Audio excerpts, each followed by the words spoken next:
எங்களுக்குள்ள எல்லா ஜீவராசிகளும் நல்லா இருக்கணும். அவர்கள் பாருங்க தெரியாமல் செய்த கர்மவினைகளிலிருந்து பாதுகாக்கப்படணும் இறைவா. நாங்களும் தெரியாமல் பல குறைகளை செய்து பாருங்க இப்பூமியில பாருங்க வேதனைப்படுறோம்.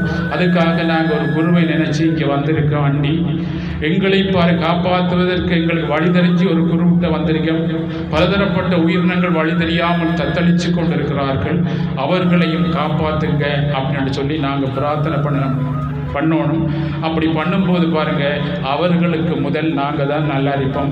ஏன்னு சொன்னால் எல்லோரும் நல்லா இருக்கணும் அப்படின்னு சொல்லும் போது நாங்கள் தான் முதல் நல்லா இருப்போம். ஏன்னு சொன்னால் மனிதன் நினைச்சு வாழ்கிறவர்.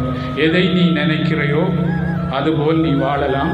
எதை நீ திருப்பி திருப்பி நினைக்கிறையோ அதுக்குரிய சக்தி பெற்று அது மனத்தில் உன்னை ஆளும்.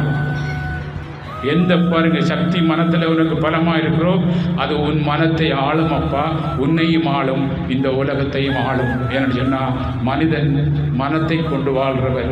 அந்த மனத்துக்கு பேர் தான் மனிதன். அப்படிப்பட்ட நாங்கள் மனித சரீரம் எடுத்த நாங்கள் பாருங்கள் இன்றையிலிருந்து நாங்கள் ஒரு சங்கல்பம் கொள்ளணும். எந்த குறையும் நாங்கள் கதைக்கப்படும். ஏனண்டா குறை எங்களுக்குள்ள பானையில் இருக்கிறதா அகப்பையில் வரும்.